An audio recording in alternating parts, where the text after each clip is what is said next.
Good evening. I call the Ames Area Metropolitan Planning Organization Transportation Policy Committee meeting to order. Welcome, policy committee members. We have a consent agenda with 3 items on it. Does anybody wish to pull any item or want clarification from staff on them? Mayor, I'd like to pull item 3. Okay. Is there a motion approving consent on items number 1 and 2? So moved. Second. Thank you. Those in favor, please say aye. Aye. Any opposed? Gloria? I pulled this because I think the city is trying to make an effort for people to understand what sorts of things we are doing that relate to our climate action. And so I just wanted to ask, I don't know, Kyle or John, if you could draw the line for people who might be watching between the grant application, which doesn't mention clean air at all, and the narrative, which many people probably haven't read, and show us how this traffic system fits with the climate action goals or with the clean air goals of the grant. Okay, fill in wherever, sure, whatever. So the ICAP stands for Iowa Clean Air Attainment Program. And that's part of the National Air Quality Standards Program. Your mic a little closer, Jason. Sure.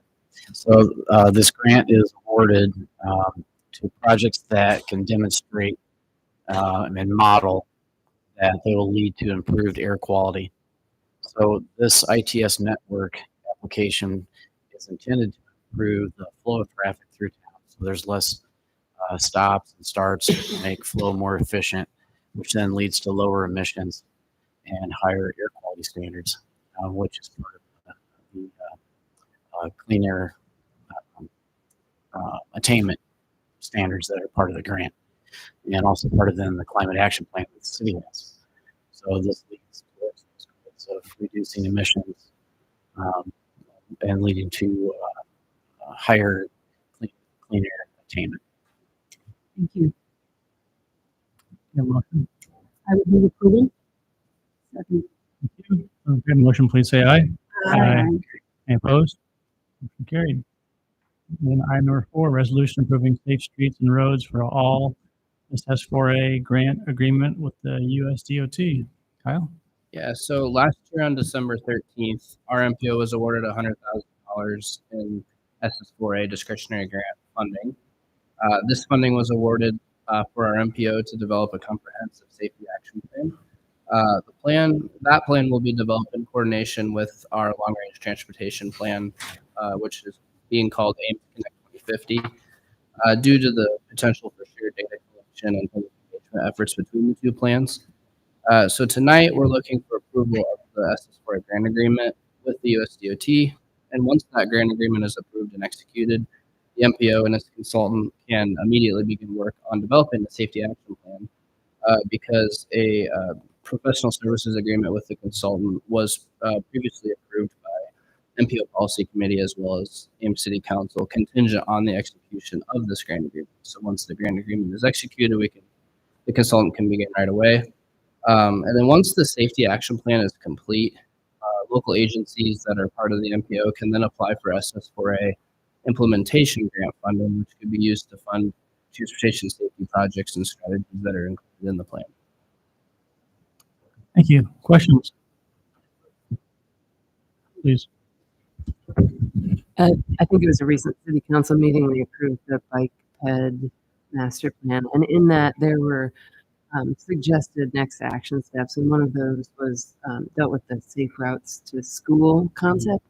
Is that tied up in any of this at all? Like, would we be able to use this grant funding to help accomplish that goal, for example?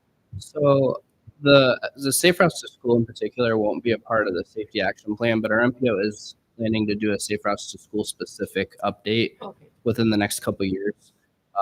That'll address that. Okay. Yep. Of course, we'll always be looking at safety around the schools and whatnot, but safe routes to school specifically will be addressed in a separate effort. Okay. Yep. Any other questions? None, then entertain a motion on resolution approving safe streets and roads for all SS4A grant agreement with the USTOT. So moved. There a second? Second. Thank you. Those in favor of the motion, please say aye.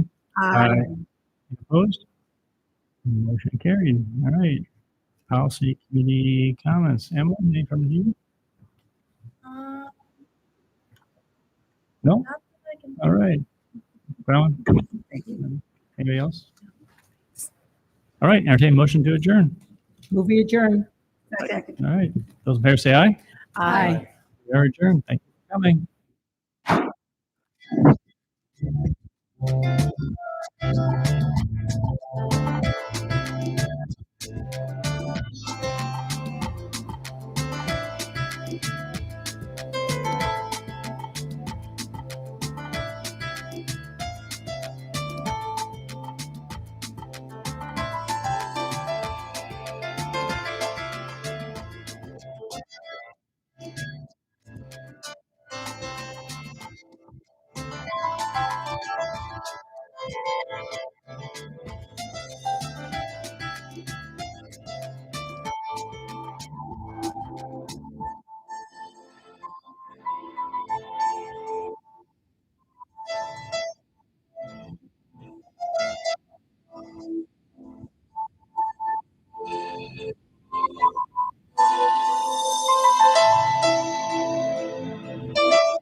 Well, good evening. Call the regular meeting of the Ames City Council for Tuesday, September 24th. Welcome, everybody. I'm going to start out with a couple proclamations before we get into our agenda. So I invite Liz and Jake, you want to come on and join me at the podium?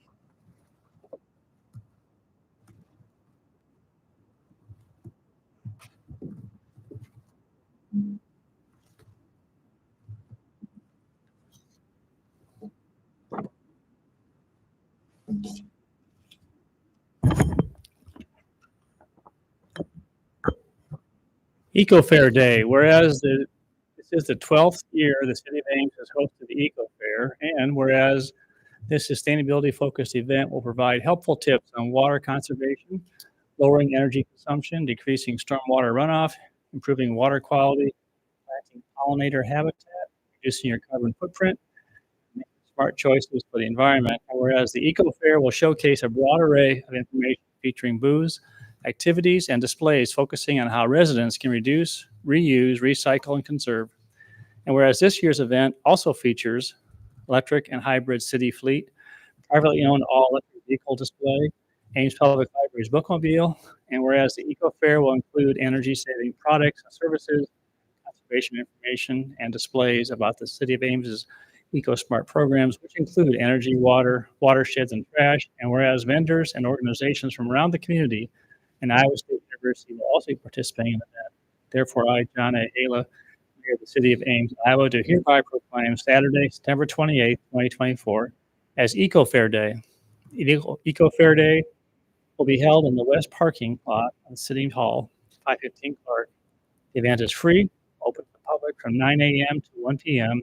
The event includes displays, tables, live music, and lots to see do for all ages. Liz or Jake, do you have something to want to share? Or is that Sure. good? Please go ahead. Yeah. So as John had mentioned, we've been doing this for quite a while now. I feel like we're getting better at it every year. It changes a little bit every year. This year, one of the big things that we're doing is we're going to actually find what was a kind of a private car show, and we're actually bringing that onto the city lot. So that's something exciting that we're going to be doing this year. But I was just putting together the layout before I came in here and just looking at all the different groups, nonprofit groups, private businesses. And so, if you look at it, it's a collaboration of what we've been doing. So I'm very proud of the event, and it's a lot of fun. It's a family event. John mentioned, it's this Saturday, actually. So the timing's perfect. So I just hope to see everybody out there. We're going to have great weather. So guaranteed.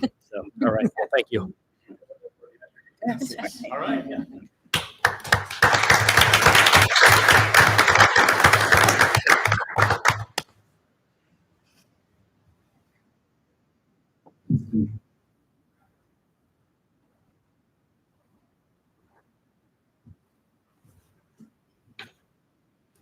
All right. Next one is Coach New City Day. And Cindy, I see you here. Do you have some other going to come up here? Or all right, very good. Come on up. Yeah, it looks like it. That's great.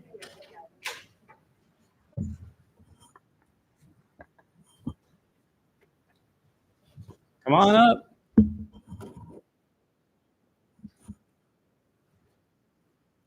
Are you all going to speak?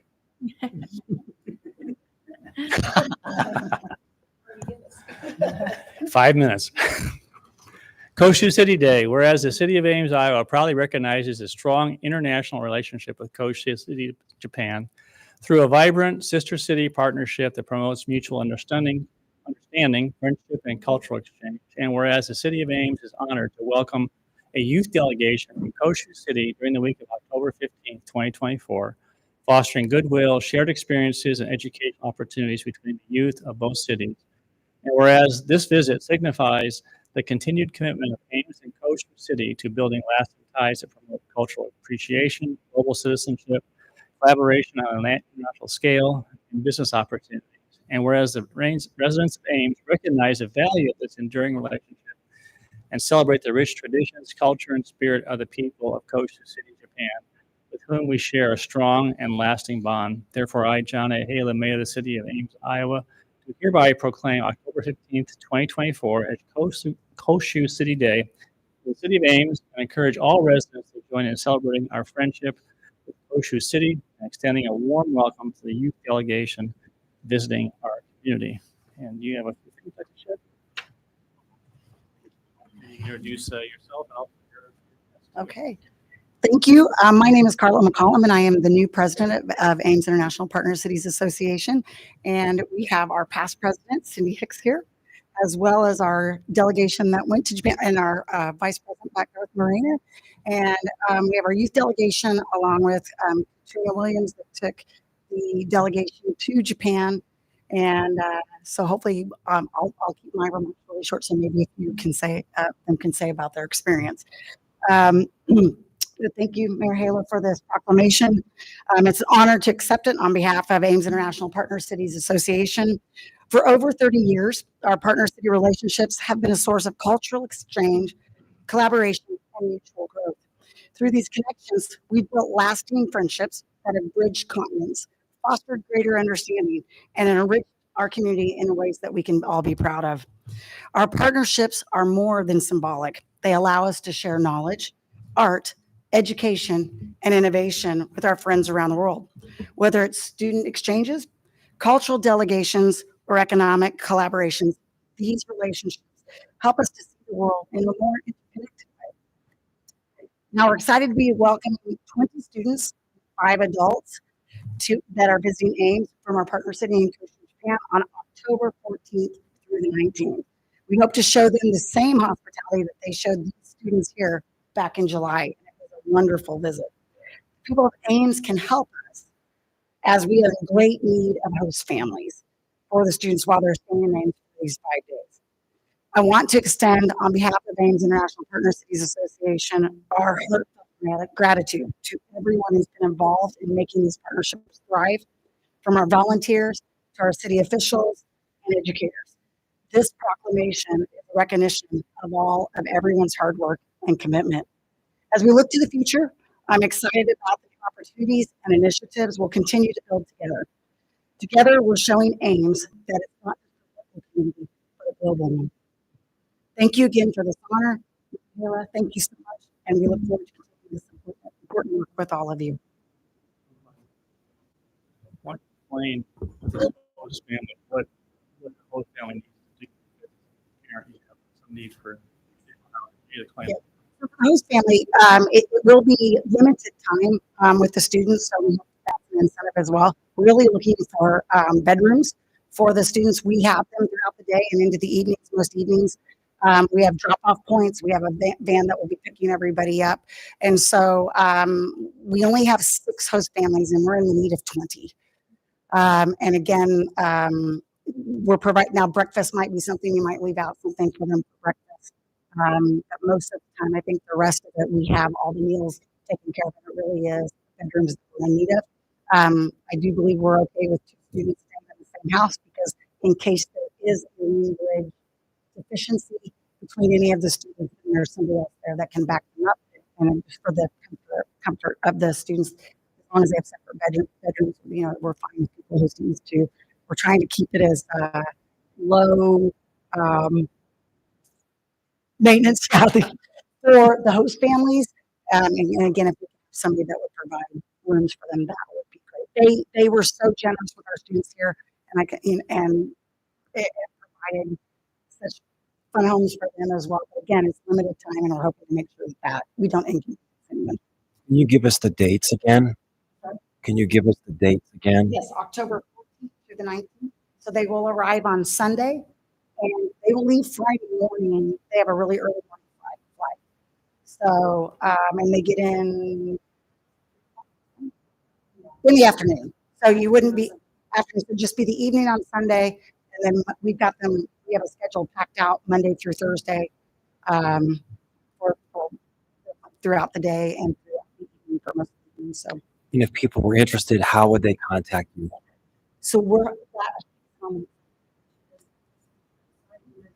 yeah. The information is on the city website under the Ames International Partner Cities Association. Great.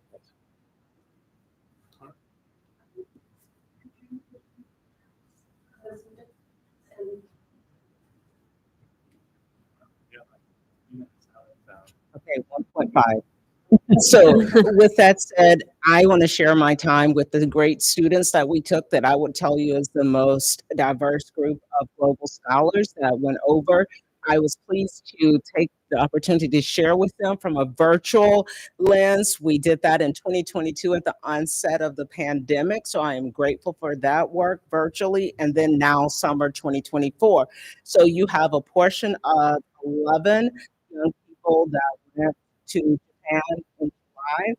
And so I'm going to allow the rest of my time for one of those learners to come up and share since we have less than 3 minutes. Come on, Mr. Brown.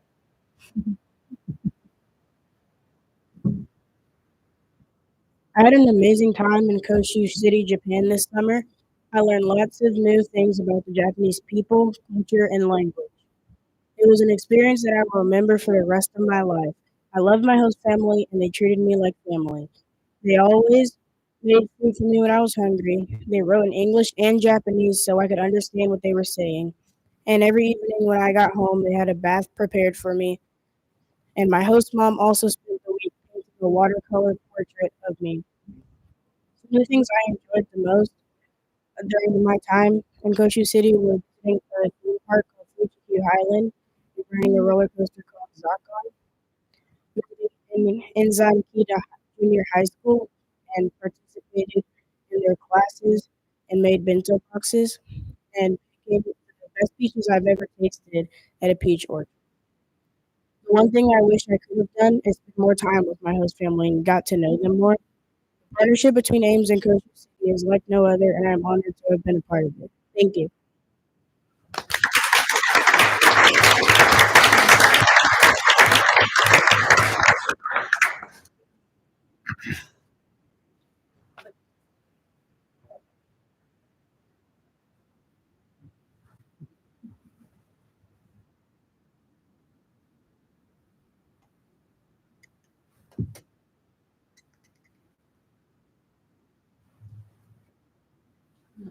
Wait.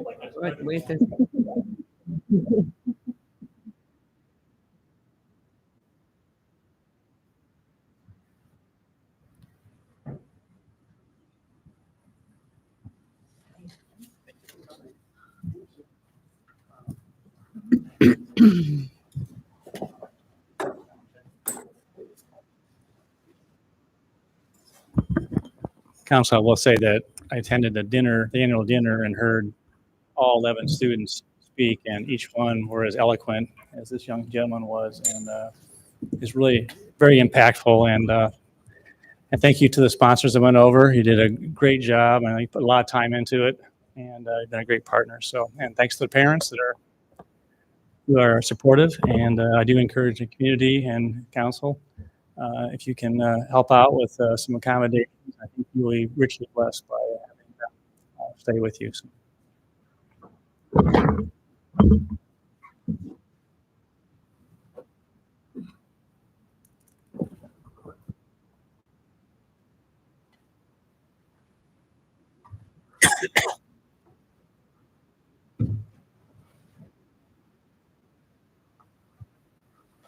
All right, we'll move on to consent. Is there any items that council wish to pull this evening from the consent agenda? Mayor, I'd like to pull item 9. Okay. Anything else? Is there a question on item 24? The change order. I'd like to pull item 24. Anything else? Yeah, entertain a motion approving consent list item number 9 and 24. So moved. Second. Thank you. Roll call. Aye. Aye. Aye. Aye. Aye. Aye. So I pulled item 9 because it made me wonder what our process is for donations of this nature. It always seems like, oh, this is great. We get a donation from somebody, but then the city has to invest money to, in this case, to move a sculpture and put the sculpture together in some way that is going to keep it solid, especially if it's in a park and it doesn't turn into a heap of stones. So I was just wondering, Brian, could you tell us whether we have any sort of process other than an offer made to the Public Art Commission? Mayor and Council. So the Public Art Commission has a deaccession policy, which indicates what happens to a piece at the time it's no longer in the city's inventory. But I don't know of a policy that outlines a specific process for how a piece is taken into the art collection.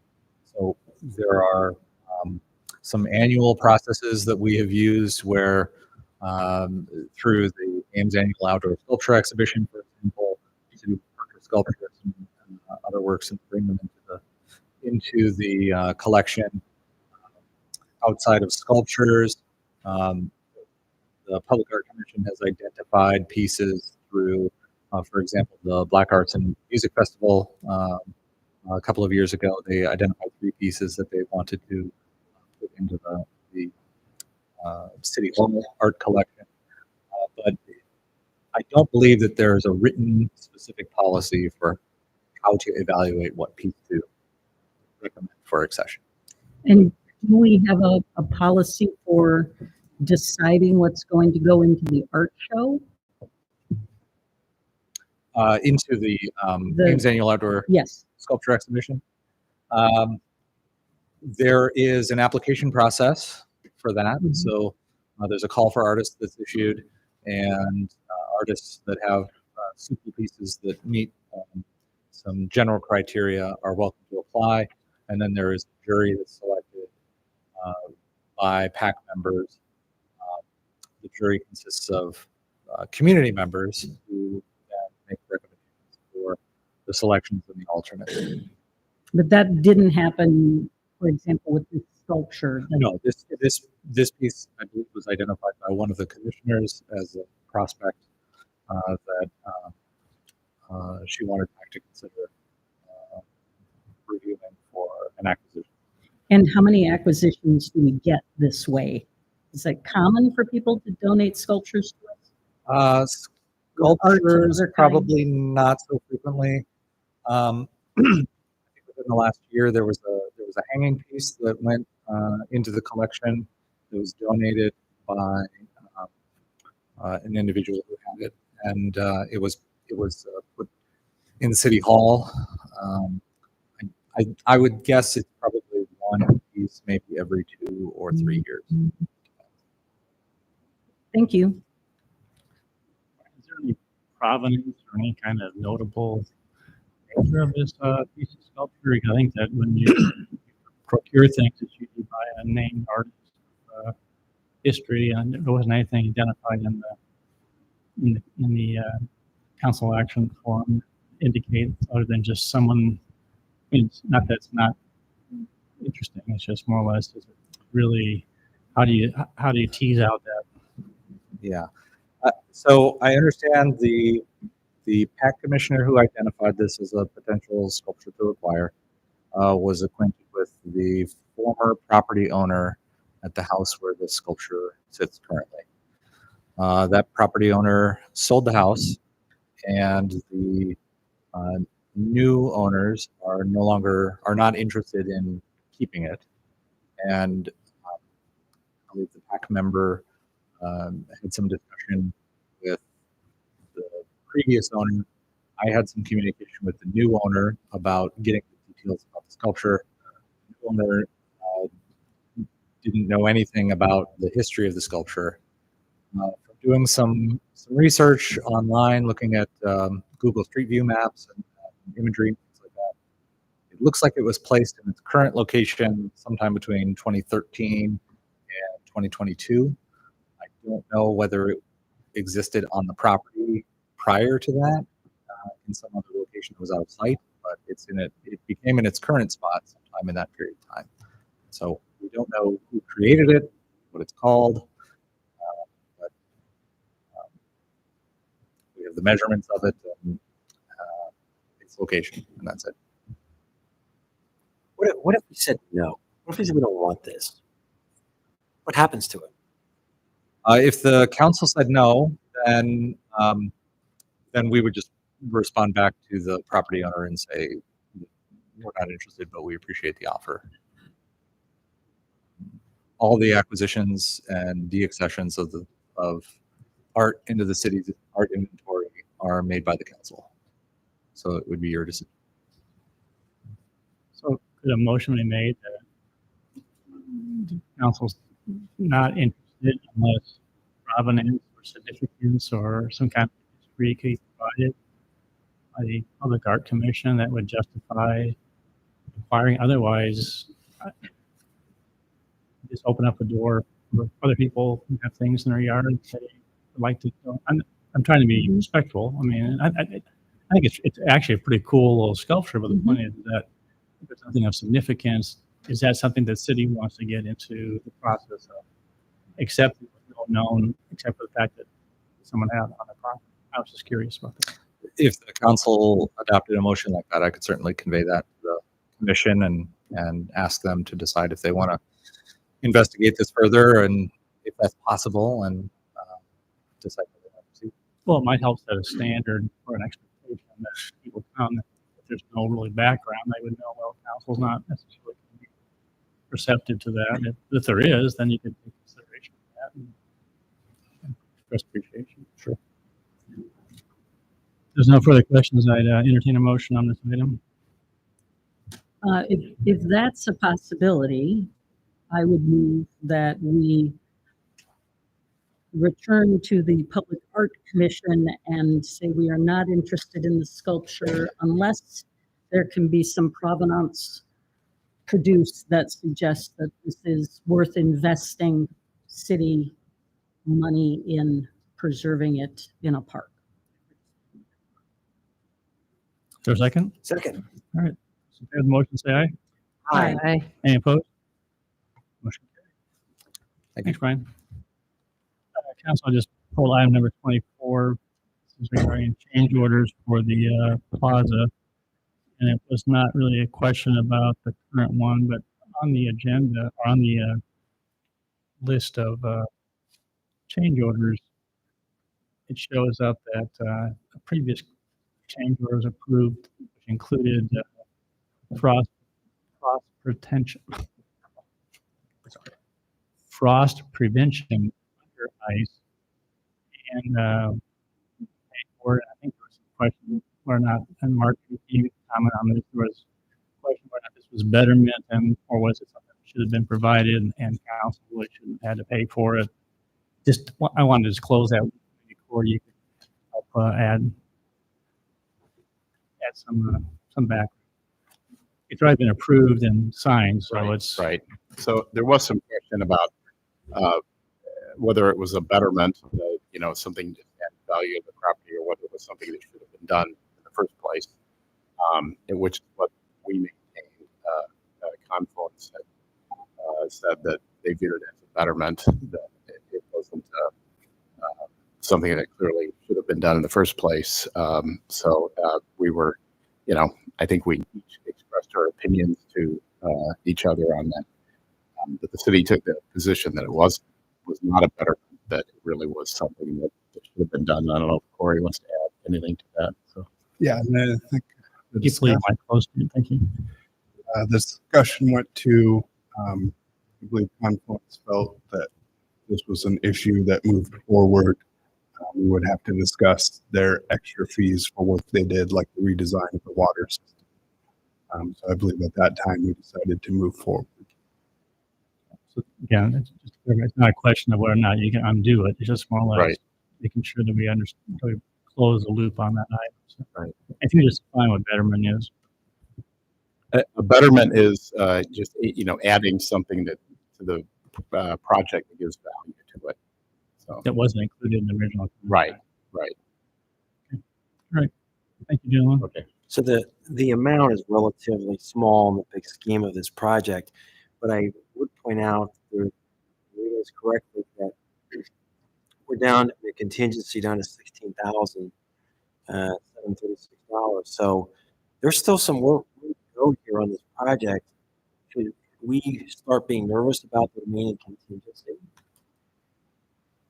I don't believe so, Okay. but you never know. We've gone through 150,000 contingency. We're not say, to the finish line yet. The big items are up, the building, even the ice equipment is installed. It's obviously not running the water. So we have maybe one potential change order that we'll review that we know of for the water system, and hopefully that would be it for the project. And they're still saying they'll have the project done by. Okay, thanks. I want to point out that there's the furniture,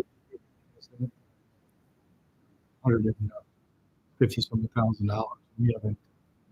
It was a budgeted amount. We haven't really itemized those yet or ordered those. So be specific there. I entertain a motion on a resolution approving change order number 13 for this project. So moved. Second? Roll call. Aye. Aye. Aye. Aye. Aye. Thank you. Now we'll move on to public forum. This is the time we set aside for comments from the public on topics of city business other than those listed on the agenda. We do ask people to keep their comments to approximately 3 minutes if we can. And the council will not take any action on your comments because of the requirements of open meetings law, but might do so at a future meeting. And I do have one individual who signed up in advance. And you're welcome, Addie. You're welcome to come up and address council. You introduce yourself and you may begin.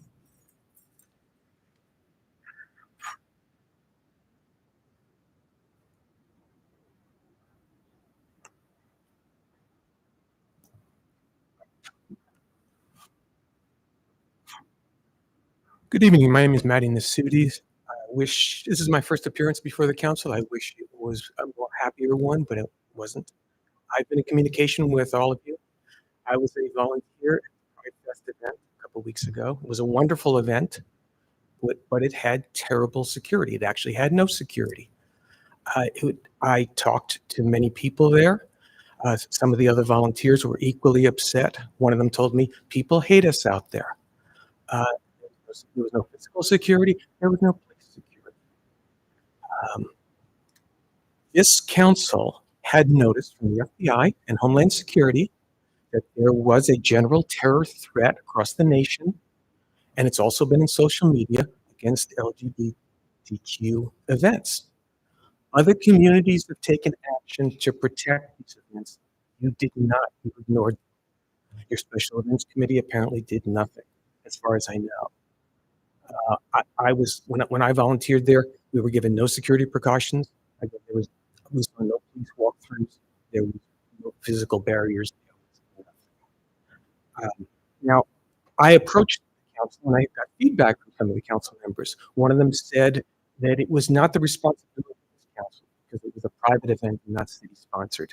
That's not true. This was 4 city blocks sealed off. It was also around the library. The library was the central portion of this. There were city employees in the library. You put them at risk. You gave them no protection when there were terror warnings, and I'm sorry, that's unconscionable.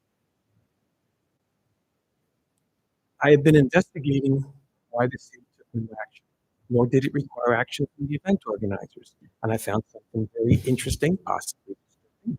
But apparently this council believes that the city of Ames is presently encased in a magical, invisible pixie dust force field that protects everybody inside. Therefore, we don't have to take security precautions. I wish that were true, but it's not. You can't act that way. We live in a dangerous time. Very sadly, we do. I was also told by city members that we don't have the resources for this. Well, that's your fault. Our city police, according to Iowa data, is 45% the size of the average police force in Iowa. According to the FBI data, it's half the size at least of what it should be. We should be over 100 officers. We're not. That's your decision. You make those policy decisions. If we don't have the resources, and it's on you. I was very disappointed in the city's response. Now, look, everybody makes mistakes. I make lots of mistakes. The key is, if you make a mistake, the first thing you got to do is step forward and say, I made a mistake. But nobody would do that. Nobody in the city has told me they made a mistake. Everybody has said it's somebody else's responsibility. The second thing you need to do is find out what went wrong. I don't know if you've done that. The third is you need to impose accountability on people. And as far as I know, accountability tends to be a bad word. It's what we used to call a 4-letter word. Nobody wants to impose accountability. And the fourth thing, you need to fix it. Now, you can't fix it if you don't want to prioritize safety and hire more police. Then the thing is, you need to say no. No. I hope you don't have to do that because it was a wonderful event, but you need to say no. Mr. Mayor, I am happy to have a workshop for the council on how to say no. It's just, I'm sorry you need to say that. And if the event organizers won't step forward and you can't provide security, we just need to not have the event, which would be very sad. But people come first. There were kids running around loose in those 4 blocks. I talked to the parents and they said, we think it's safe here because there's security. There was no security. We can't have that. Everybody thinks it can't happen here, but it does. It can. The thing is, I'll close with this. I'm a nobody. I'm a little nobody. I don't have any authority. I can't force you folks to do anything. All I can do is what I've done. I've done my part. I've given you each notice.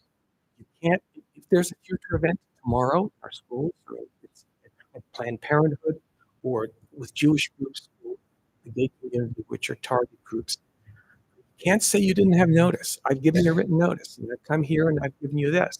And I hope the city attorney will tell you to preserve all of that. So the best I can do is put you on notice.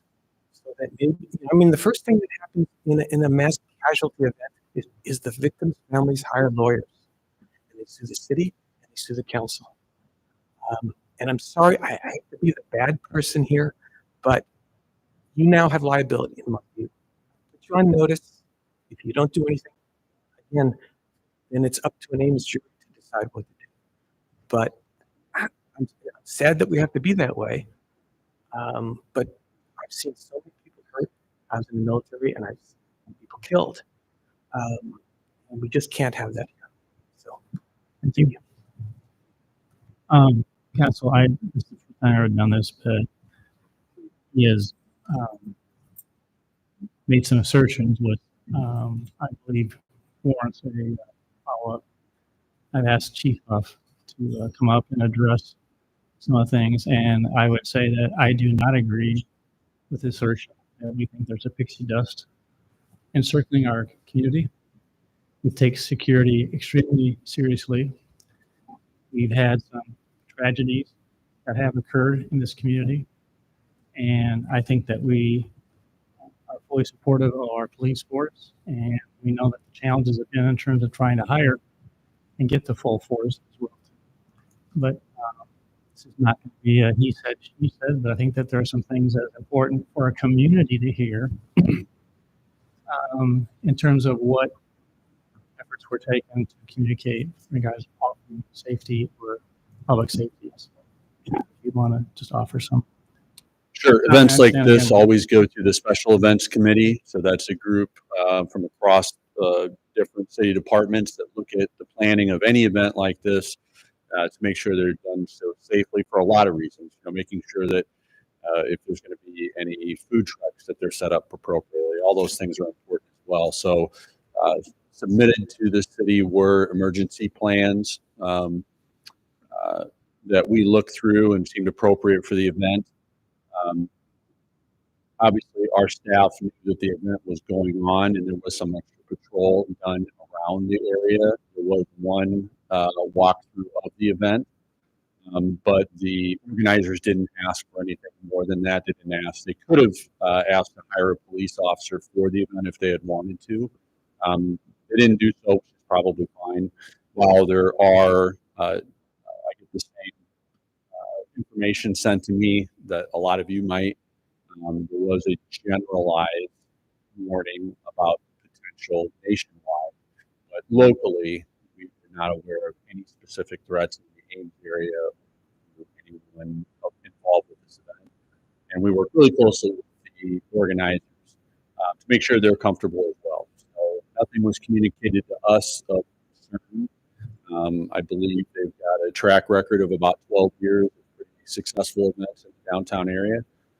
So I don't know that it warranted anything more than what happened that day. And at any point in time, anyone, as we've witnessed, sadly, can happen. Issues can happen in schools. It can happen on streets, and we just can't be everything to all people. At the point, if you take security seriously, and I think that you've engaged with them and offered more if they wanted more. Is that correct? Yep. And again, they had a plan laid out that we were well aware of, and there was that extra patrol in the area. So certainly, if they needed something, we were mere minutes or seconds away. Mm-hmm. But there's no guarantees in life, as we all know. So if there's a bad actor out there, they can certainly choose to act on those things. But again, we didn't have any local knowledge of any threats. Right, thank you. All right, anyone else want to address council under public forum? All right, we'll close public forum and we'll move on to item number 27, the HVAC replacement project in the Ames City Auditorium. Corey. Good evening, Council. Here to talk to you about the auditorium HVAC. As you know, the last meeting we came to you and showed you that once again for the third time bids were over our projected budget. We worked with the engineer to see if there were some savings. They identified, as we noted in the council action form, some savings already identified. Nothing major at that time. They have continued to work on the project to try to find savings. So hopefully those could be realized, but there's nothing coming at this point. Based on receiving two bids that were close, the fact that this is our third time bidding, aging condition of our existing system, that the system will help meet our climate action plan goals. We're recommending that we meet that shortfall with funding from the Council Priorities Capital Fund. Council action form what that fund currently is at. So this will allow the project to move forward. We will see savings from this project for City Hall and our electrical use. So we'll, when the project's done, we'll come back to you and show you those benefits. We're hopeful that you will approve this tonight so we can move. Questions?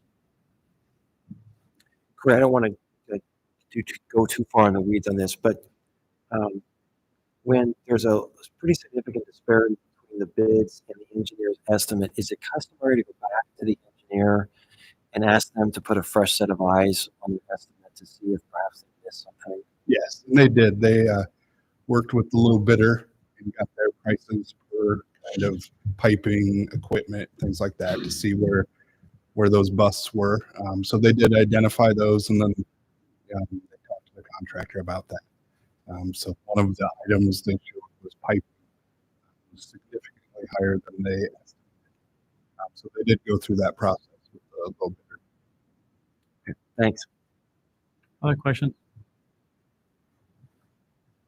I'm curious if staff knew the project would come in at almost $1.5 million, would you have proceeded with this approach, or would you have tried something different? I think this is the right approach with our goals. If you remember the original design, it's kind of what I would call your standard commercial setup, which would have been more efficient than the system we have now, but not as efficient as this system.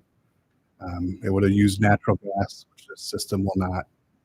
And I think it shows the community, even though there's a higher cost, that you can do some of these things to help meet these goals. If we had used natural gas, is there a sense of what the project would have been, price of the project would be? I mean, what are we paying extra to go without natural gas?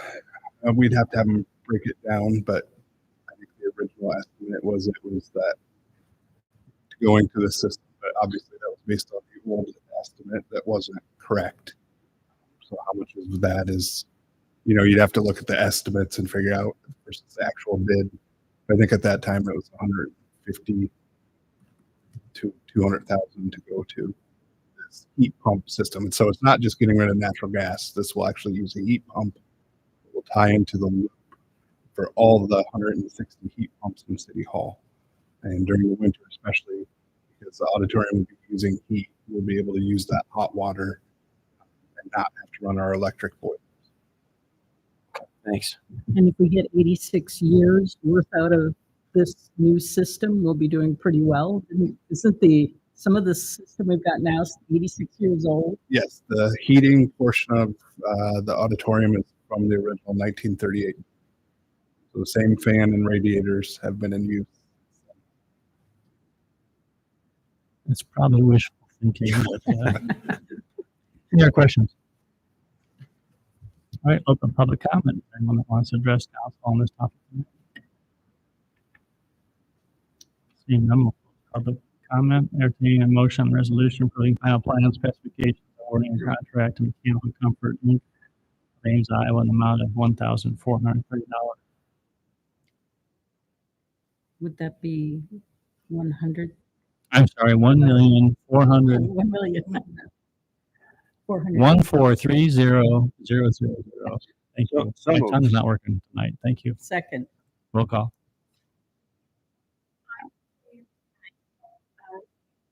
Aye. Aye. Aye. Entertain a motion approving the use of $332,081 from Council Priorities Capital Fund for the project. So moved. Second. Those in favor, please say aye. Aye. Any opposed or abstaining? Thank you. And Right. you wanted to bring from a project cost there, but that wasn't the right way to do it. Well, I tried. I really tried, but I'm sure the contractor wouldn't appreciate that. Item 28, resolution awarding contract to Carl Ford for a couple more 2025 Ford F-150 Lightning Crew pickups. Correct?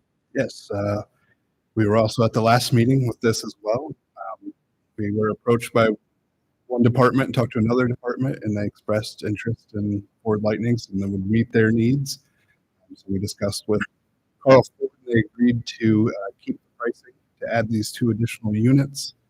So this would bring us up to 10 electric units. So in a year, we're going to go from 2 to 10. So it's a good trajectory. I'm not saying we'll keep on that trajectory, but I think departments are seeing the use. We have 6 in use right now, including 2 Ford Lightnings and now 2 of the Subarus, SUVs that just went into service. So seeing the Ford Lightnings, people using them, our street supervisor uses one, some other supervisors seeing him use it and not having issues has been a great selling point for this. So hopefully that trend continues, and our staff is very eager to help meet these. How long have we had the Ford Lightnings that we've got now? I think they've been in service for about 3 or 4 months now. So it's used like a regular truck. It's already got a bag of coal patch in the back of it. So it's just used like a regular truck. I'm really intrigued with the price of this. If we were to buy gas combustion engines on this, what would be your estimate on the price of these? Because it seems like this is a pretty good deal. Yeah, when you add the 7,500, I think they might actually be cheaper with the rebate that we do receive on these and then a traditional gas. Thanks. Any questions? If not, I would entertain a motion on the this item. Move approval.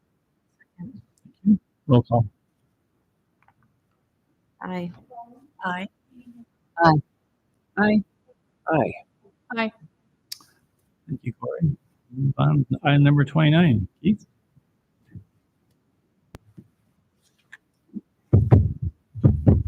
And Courtney?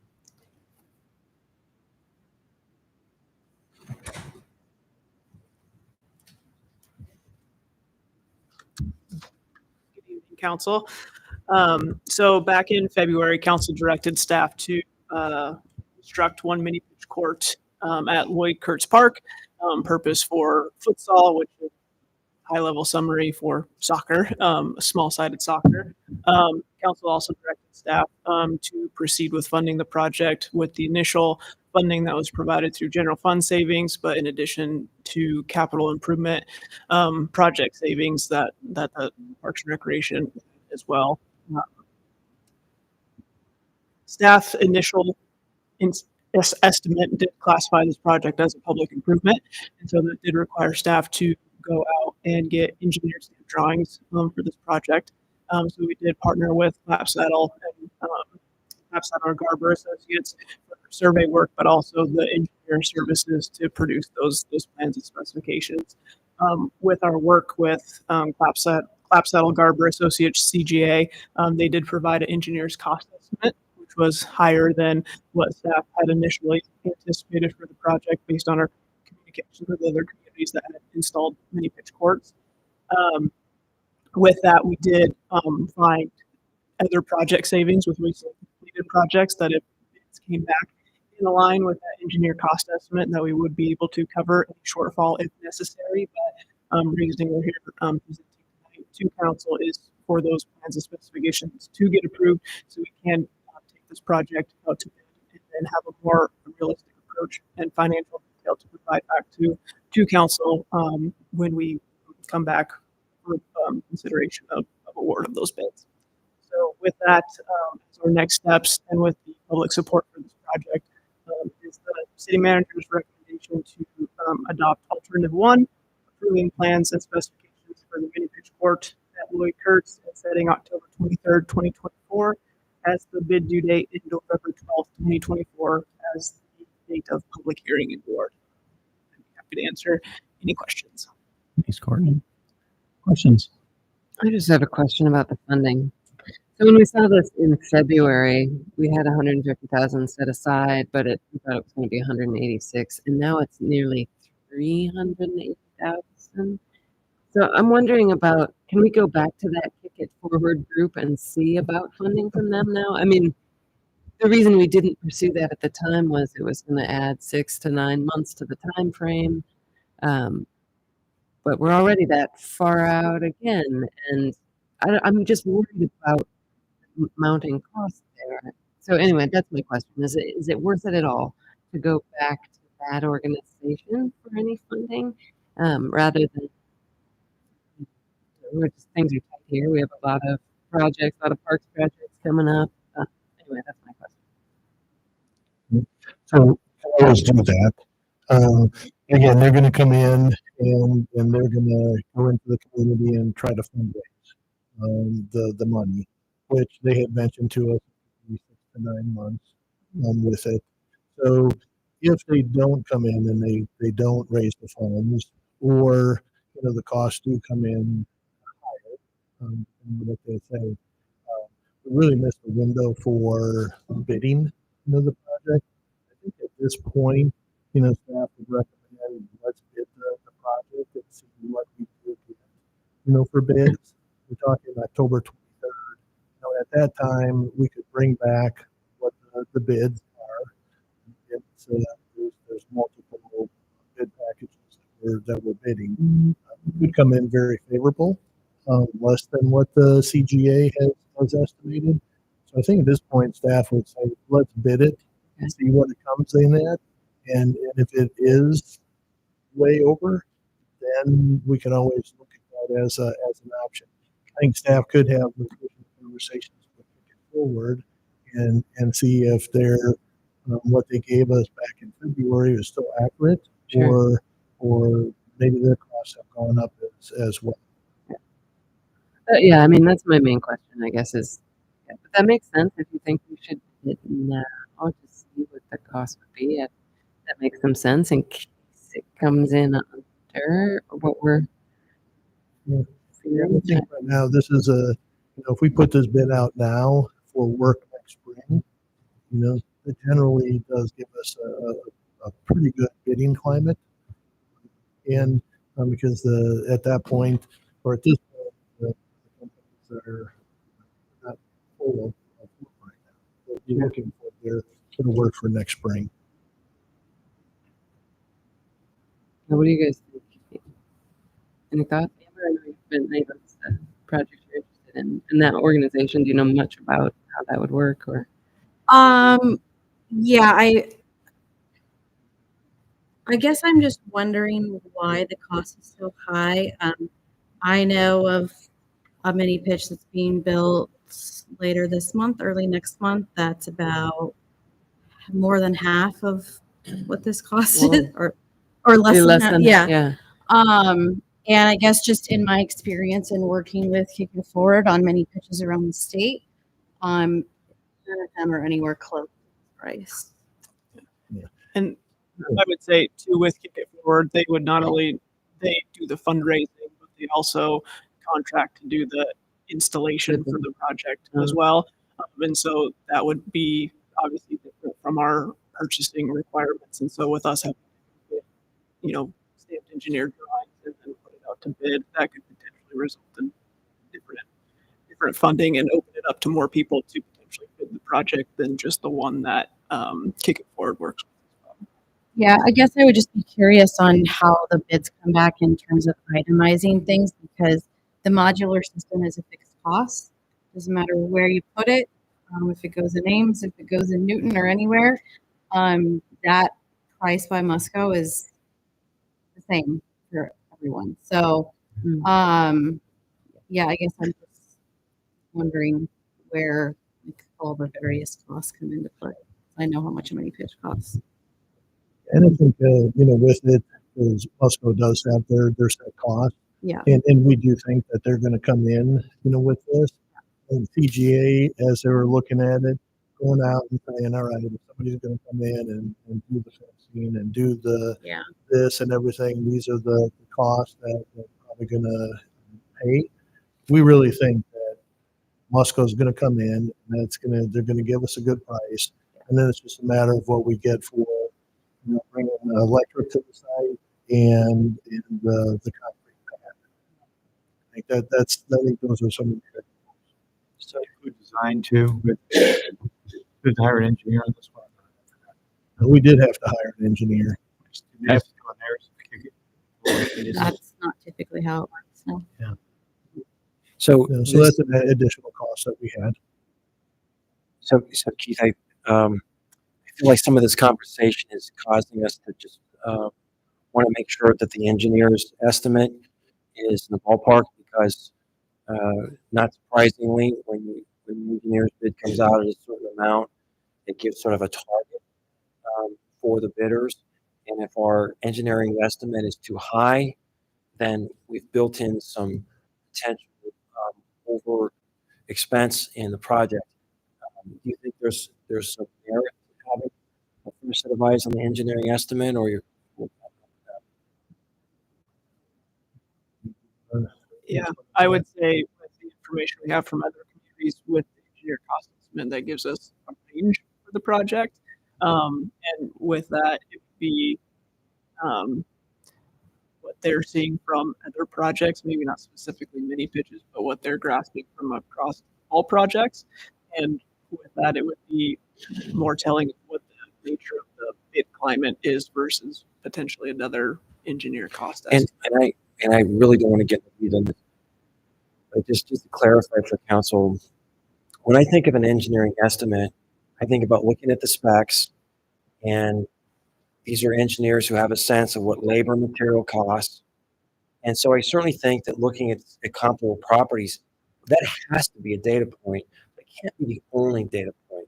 And so is there a sense in which the labor materials is their evaluation of labor materials is consistent with what Grinnell or Iowa City is paying? It's to my understanding that it's across, all the experience of across Iowa and similar projects. No, I guess Yeah. for you, I I think when they look at it, a lot of these engineers, they look at that data. It's not just one thing. They'll look at the prices that they're seeing, across the entire state and the region, depending on what the project is. So at this point, I understand council's concerns, and is a concern from staff as well. And we have had a lot of back and forth, on this. So I think again, at this point, I think we see what the bids come back come in at, and then make some decisions after we get those. I want to clarify, you're communicating with council that the engineering estimate that was done did consider labor and materials based on these specs. Oh, yes. Just that. Yes. Yes. And Mayor, I will defer to you on some of this. I don't know if I'm chasing or have it doesn't need to chase, but I'm just nervous that we're standing, maybe we put an engineering estimate out there that's not accurate. Why should we be surprised if we're getting bids that are crazy high? Yeah. So I just want to make sure that we're looking at that too. Well, I mean, CMF had the city's acting as a general contractor is taking a bid for concrete, electrical, which I presume is the electric service to the site. Is that correct? Yep. And then water service, and that's being bid as an alternate. Is that correct? Water service is an alternate. And a modular mini pitch system includes the lights package deal, isn't that right? Yep. So I mean, probably a diminished risk this time because you're not giving it to a contractor just one lump sum number. It's basically an aggregate of the concrete guy's going to bid it, and if you get good bids, you're going to have electrical, you're going to have a water service as an alternate, and the modular pitch system is probably a one game town, pardon the pun. Yep. Intended, of course. But anyway, so we'll see. What are it's I understand your point. I'm gonna hang out this. I think it's going to cost this much. What's this? But they're not giving budget numbers for the concrete, for electrical, and for the other items. So the point is that they're really focusing on one particular area. And this is not a technical project. The ice, that's a very technical project. This is like a garage. So, All right. It also says in here that there's a variety of alternate bids included in here. So I was just curious, are there other alternate bids included in here that are not identified in council action?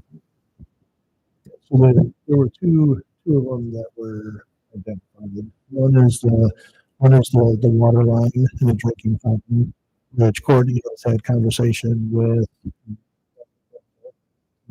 Look, if we can get that, and once we have a price, Courtney can submit a grant request and get that. There is the alternate from going from the mini pitch to the church parking lot. We have done that as an alternate. The walkway. And then one of the other alternates was that we heard from the public that hey, it's great, safety is a concern. We said, yeah, we have an agreement now with the church to utilize their parking lot. Users can use their parking lot. One of the things that we heard from the public was that's great, but how are we supposed to get a stroller across the grass, to the and so on. So what we did do, we did put an alternate in from the mini pitch or from the mini pitch to the shelter, because we also have the alternate for the path, to the parking lot. So we did that to see if bids come in really well. We do have some savings. Maybe we could award those, or at least council can have that conversation when we bring these back. So those are correct. Hey, kind of messing around. Is that correct? Or, I don't know. I was just curious. No. Keith, are there any potential for naming rights as a way of trying to bring some of our costs down, just make the project more cost effective? If there's Parks and Rec consider that? With this one, their kick it forward, was one of the things that when they went out, if they were going to go out and do fundraising, for this, and it would be some signage, could potentially be on the surface or something, a sign hung on the fencing. You could still go and look at doing that, but it would be after the right now to go out and do some naming rights prior to delay everything. Yeah, and I don't want to delay something. So is that something that Parks and Rec can take up on its own? You need council direction to at least explore the possibility of getting a sponsorship for this facility, or do you think council? I don't think that we need direction to do that, but if it's something that you really want to do, then I would say probably provide that direction to the staff. But I just want to make a motion then to Parks and Rec staff to explore the possibility of getting some kind of public sponsorship facility as a way of trying to make the project more cost effective. A second. I'll second. Any discussion? It's fine. Those in favor of the motion say aye. Aye. Any opposed? Okay. All right. Open up public input. Is anyone who wants to address council on this topic tonight?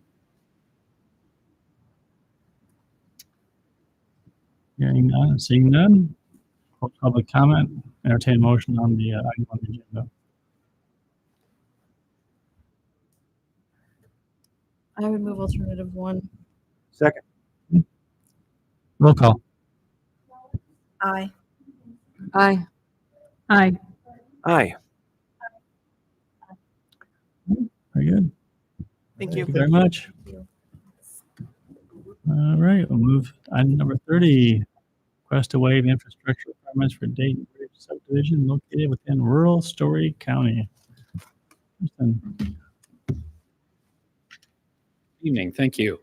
So you have a waiver request from Jeff Gibbons, who's the property owner of some property just to the north of Ames within our 2-mile jurisdiction, our subdivision jurisdiction. And he's requesting a waiver of infrastructure installation requirements in connection with a major final plat. So in this particular situation, the property is proposed to be split into 4 different lots. In our 2-mile jurisdiction, we have the ability to require city subdivision and design standards. And in sort of the order of how things go as far as final plats, the city of Ames would act first and then forward it on to Story County, who would be the final actor in terms of approval of the subdivision. So the request that's before you tonight is to waive the infrastructure installation and the preliminary plat. And in this particular case, the Ames 2040 comprehensive plan, the future land use map, recognizes this property as rural character, which does accommodate for rural subdivision. And it's worth noting that Story County's comp plan map also classifies this as rural residential. So we do anticipate seeing rural subdivisions here. This is not an area that we anticipate growing as the city. And so with that in mind, and with the waiver request that's been submitted to us, since there are no plans to grow into this area, we don't see a need for city scale infrastructure, and therefore we can support the waiver request for infrastructure installation and preliminary plan. Thank you. Question? So why is this a conditional waiver? Is that waiting for Story County? Correct. Yeah, so Story County, what we've been told, their Planning and Zoning Commission has taken up and reviewed the preliminary plat, and they put some conditions on that. The condition here would be that we would not act on the final plat until the Story County Board of Supervisors approves this preliminary plat. Other questions? All right, we'll open public comment. Anyone wants to address council on this topic? Seeing none, I'll close public comment. Is there a motion? Alternative 1. Second. Thank you. Roll call. Aye. Aye. Aye. Aye. Aye. Aye. Thank you. Move on to item number 31, major site development plan within the environmentally sensitive overlay at 1205 and 1399 South Dayton Avenue. All right. So this particular item, major site development plan, this is for grading and paving in the environmentally sensitive overlay. This is property located there on the zoning map, location map, just to the west of Tyson's store there on South Dayton. A little bit of the background. Late last year, I was actually looking around on the an aerial image and regarding another item out here, and I discovered this. So this was an enlargement of the pond that took place over the last few years by the property owner here. The enlargement of a pond in the environmentally sensitive overlay, which the vast majority of this is within, and the floodplain requires a major site development. So we discovered that the activity had already taken place, and that particular situation, when a major site plan is required with this, we also require an environmental assessment to be submitted by the property owner's engineer or consultant, and then also the floodplain permit, which has to show that the floodplain standards were met. And in this particular case, that means not creating a rise, because this is actually in the floodway. So we've worked with the owner and the owner's engineer since about November last year, and we took a look at several different exhibits that they showed us, which we've included in the site plan with your material tonight. There's a cut and fill diagram in there. We've talked with DNR staff, and we've also talked with Army Corps staff as well. We have determined that there was no rise. I did go out and walk the site also as well, so that I could take a look at what occurred. So I got a pretty good idea of work that was done. There was a sidewalk that was installed around part of the pond, and fill connected an island that to the shoreline, a small amount of fill to the southwest. The pond was enlarged to the north, and so with that, and that's what I actually discovered, which triggered the getting in contact with the property owner.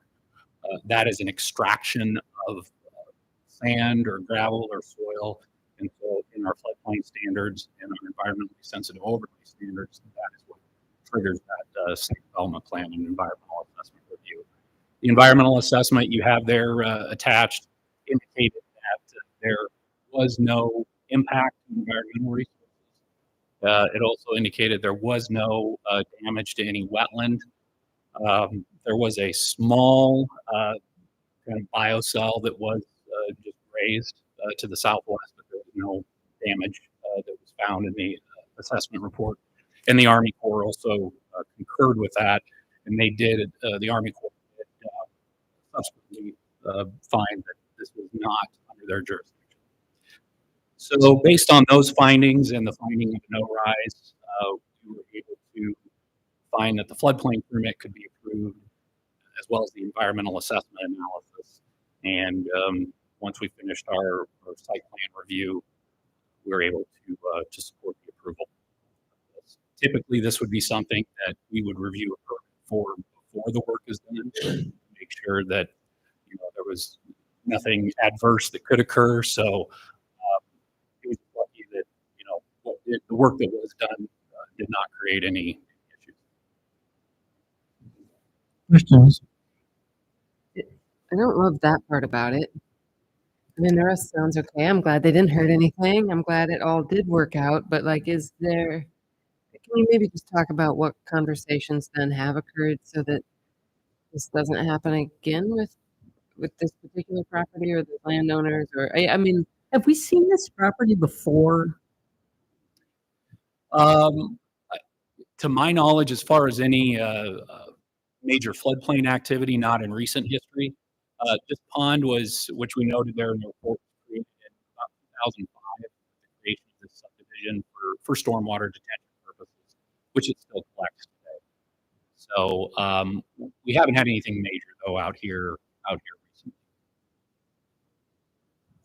So how, like Bronwyn is asking, how does this happen?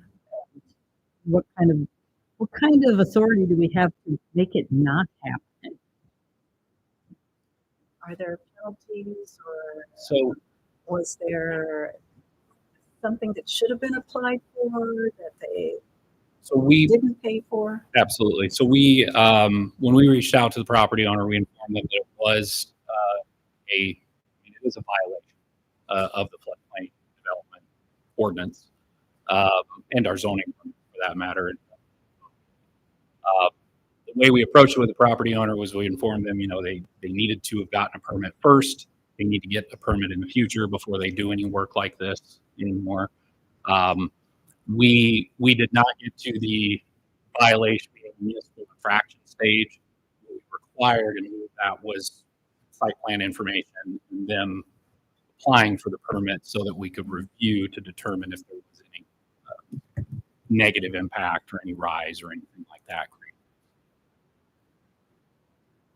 I have a question, Justin. So this is a body of water that's used currently for stormwater detention. And so I wish, do you have a picture of what they did? Because if maybe someone watching this is curious Google Maps. what it is that was done. But I like it's what exhibit is it? It's your exhibit B. You want to see the activity? Yeah. Just to give people a sense of visually the nature of what we're talking about. And so, and maybe I should let you, because you know about this. Could you use the map diagram to show what was done? Yeah, sure. So the area that you see up here, that's highlighted kind of in the light green where I've got the mouse, that's the general area where the enlargement occurred. So originally the north shore of the pond was right about here, where I'm running the mouse back and forth. So that was enlarged, it was dredged, the dirt and everything with soil was pulled out and taken off site to enlarge the pond. There was also associated bank stabilization that occurred here to the west and kind of around to the southwest in several areas. This particular kind of circular piece of land here was at an island. So this particular area right here was another area of work that was done. This was water, and it was filled in, so it was connected to the shoreline. And so could you just give us a rough estimate of the area where the pond was enlarged? Yep, like the amount of area. Yeah. Yeah, got that in here in the report. It constitutes a little over 27,000, about 27,600 square feet enlarged. Well, at the end of the day, with the enlargement, is there any change in the amount of stormwater detention? I mean, I'm not an engineer. It seems like if you make the pond bigger, it has more potential for stormwater retention. Am I way off on that? I think you're correct on that. So we did put this in front of our stormwater people. Their analysis was that it is a detention facility. It still functions that way. The type of, I guess if you want to call it the type of release that this pond has is very slow, or it's not connected to the rest of our system. So it's designed to take water in from the immediate surrounding area. So yeah, it has a function to it. And so is it fair to say that this effort actually improved our stormwater surface? Am I saying that correctly? Stormwater retention efforts? I mean, I think it's you could probably say that since the pond is larger, it can hold more water. Yes, I don't have a stormwater analysis from them, so I can't speak to it definitively. But yes, it did enlarge the pond, so it can retain more water. And they did some bank stabilization, which certainly helps as well. It seems to me that these people actually helped us. And I don't know. I just think if people have a pond, they might just think if we just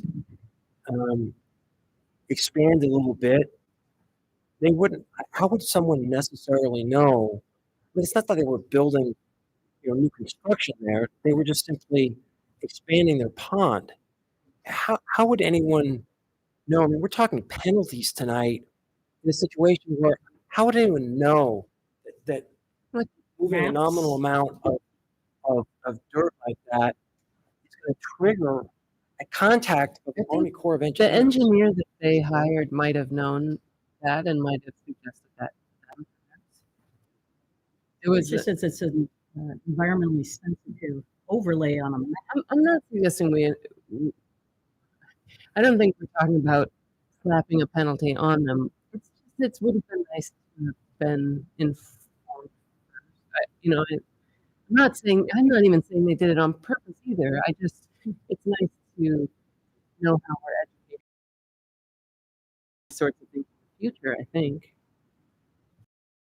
Thank you, because on their dime, they actually our stormwater system. We have to pay for this. They on top of that, they paid for additional costs to go through these reviews. Okay, I think we're getting a little far afield from the specific topic. So, all right. So, any other questions for Justin?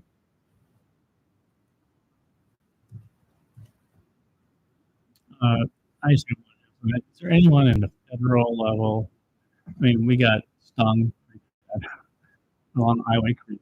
Is there anybody else, because it's in the floodway, that should be reviewing this besides Army Corps, the DNR, that should be giving a stamp of approval before council takes action on this one, so that all T's have been crossed and I's have been dotted? To our knowledge, everyone that should be reviewing it, both state, federal, locally, has. Iowa Department of Natural Resources, Army Corps of Engineers. They are they're the agencies that oversee this particular area, floodway.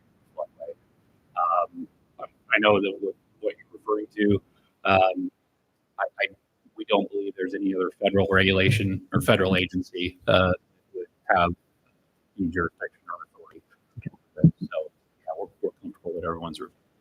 And just to be clear, staff is not recommending any kind of action regarding fines or penalties on this. It's just more or less you've reviewed it, they've done what you've asked them to do, and recommendation is to use alternative one at this point.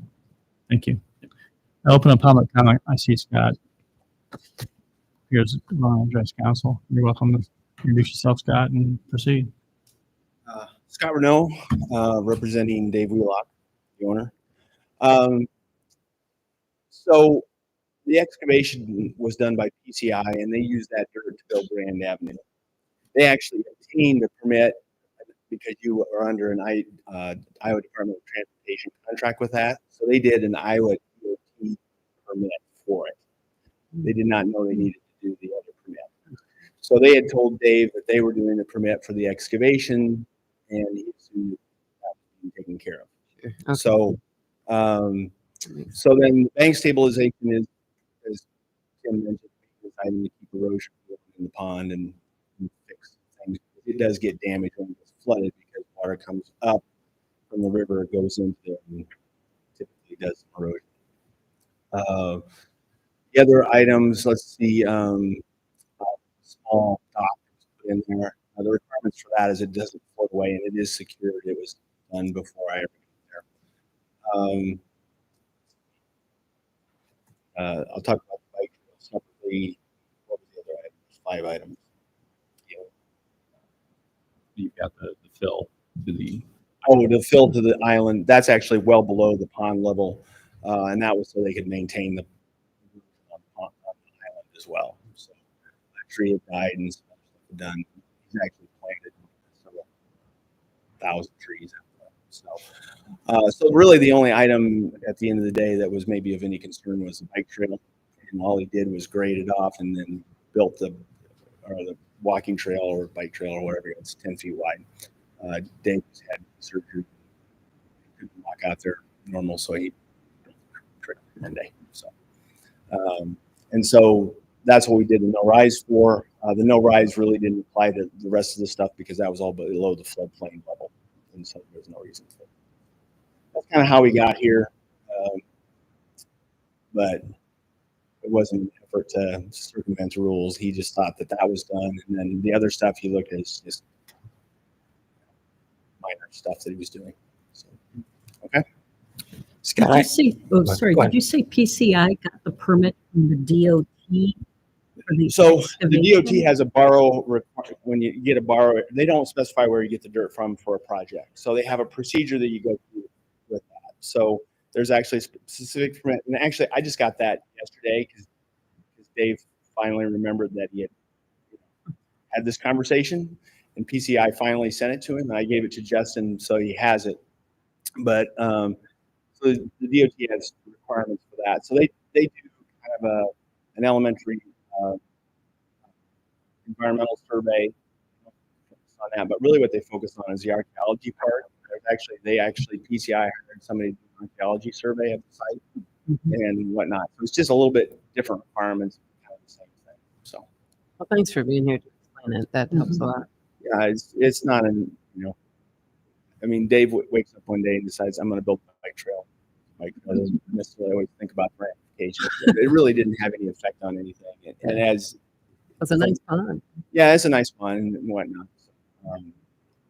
And the reality is, and you guys will figure this out as time goes on, is Highway 30 is the thing that causes all the issues. And whatever we did here, even if we raised the entire site a couple of feet, would make a difference. Highway 30 is the problem. So, and Highway 30. Thank you. Thank you. Anybody else want to address council? No, close public comment. Right. Entertain a motion. Alternative 1. Second. Thank you. Roll call. Aye. Aye. Aye. Aye. Aye. Aye.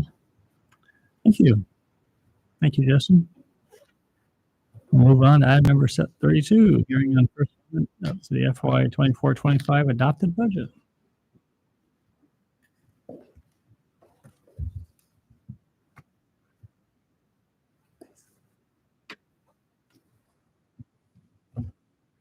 Good evening. As you probably know, the Code of Iowa requires that the city spending by program not exceed the council-approved budgets. The city typically undertakes budget amendments 3 times a year to ensure that we're compliant with that requirement. What Nancy has prepared for you tonight in partnership with the city manager's office and the departments is the first amendment for the year. The primary, component of that budget amendment is carryover. So project funding that was budgeted in the last fiscal year that went unspent, that's carried forward to future years. I think there's a couple things that may be a little bit different in this budget amendment as well. So I'm just going to have Nancy go over those quickly for that.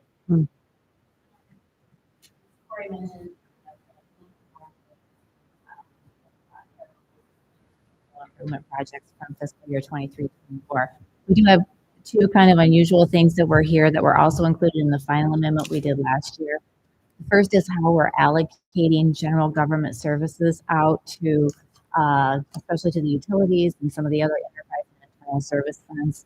We've traditionally at the city kind of used two different methods of doing it. For some funds, such as SIRIDE, we would allocate it directly to their budget. For to the utilities, typically those costs would stay in the general government program, and we would just show it as a funding source at the bottom of the page. For consistency's sake, and to make the program actually really reflect more the total cost for things like electric services and water and pollution control, we decided to be consistent, and we're not going to allocate this cost to the programs, be consistent in how we do that. So that will cause a shift between some of the programs, which was a little hard to explain as we were trying to write the comments on this. But the overall shift is that general government as a program will be less expensive, and the utilities and transportation programs will be a little bit more expensive because those costs have been allocated there now instead. And kind of the second thing that we did was we made the decision to combine media production services, public relations, and printing and graphic services into the new communications and outreach division by Susan. That is now all combined into one area, which meant that printing services and messenger service were treated as an internal service fund. Since we were moving printing, which was another small one, was a small fund to combined with communication, we also decided to do messenger service at the same time and combine it with purchasing services. So that was another shift between the funds, and two less internal services that will show in the budget. They'll be combined with the general government services instead. So if anybody has any questions about any of it, we're glad to answer them. I think the budget will be a little more clear and more straightforward going forward when you see it in January. Thanks, Nancy. Corey. Questions? All right, I declare the public hearing on the First Amendment to the FY 24-25 adopted budget to be open. Is there anyone who wants to address council on this item? Seeing none, declare the public hearing to be closed. Is there a motion on resolution amending the fiscal year 24-25 budget to increase expenditures by $114,995,065 for carryover amounts from fiscal year 2024 to the fiscal year 24-25 budget? Thank you. Roll call. Aye. Aye. Aye. Aye. So just reinforce that the taxpayers, not one additional dollar is being spent. So just highlight that, Sure, because sure. when you see that big number, people say, "Oh my gosh, look at all the." It says increase expenditures by a significant amount. We get that question a lot. So the question is, are you increasing the budget by $114 million? And the answer to that is no. We have projects that went incomplete, approximately $114 million, that we expect to spend in the upcoming year, or the year that we're currently in, or at some point in the distant future. So really, that's to accommodate that. And the state statute stipulates that we have to have those built into our budget to spend the money. So really, it's a mechanism for carrying forward the project. And so statutorily, what does it say about, can council spend any more money once the budget's adopted? No, but we will likely amend the budget 2 more times to accommodate some of the other adjustments, and we do it frequently throughout the year. And it's a fairly common thing. I think the other question is we're not increasing taxes on constituents by amending the budget. The property tax system sets the collection for the year. We collect that amount, prepare next year's budget. So we're not collecting additional revenue or modifying the collections for property tax owners. So it's really an internal document adjustment and shifting to reflect changes that are incurred in terms of projects that have been completed and carried out. And it helps the departments to have those carryovers in their budget. We didn't used to do it at this time of year, but it really helps them to track their projects, that they can see the money that's been carried forward at this time and not have to wait until we approve the amended budget in, March. Very good. Thank you. Thank you. All right, move on to item number 33, hearing and assessments for snow and ice removal. Any questions for staff on this particular item? If you have a public hearing on assessments for snow and ice removal on the identified properties to be open, anyone who wants to address council on this topic tonight? Seeing and hearing none, declare the public hearing to be closed. Entertain a motion on resolution assessing costs of snow and ice removal and certifying assessments to Story County Treasurer. Thank you. Roll call. Aye. Aye. Aye. Aye. Aye. Aye. Thank you. Item 34, get a public hearing on assessments for sidewalk repair replacement for identified properties to be open. Is there anyone who wants to address council on this topic? Seeing and hearing none, declare the public hearing to be closed. Entertain motion on resolution assessing cost of sidewalk repair replacement, certifying assessments to Story County Treasurer of identified properties. So moved. Second. Thank you. Roll call. Aye. Aye. Aye. Aye. Aye. Aye. Thank you. Move on to item number 35. Second reading of ordinance relating to zoning text amendment to planned unit development PUD overlay standards. Is there a motion? Move on second. Thank you. Roll call. Aye. Aye. Aye. Aye. Aye.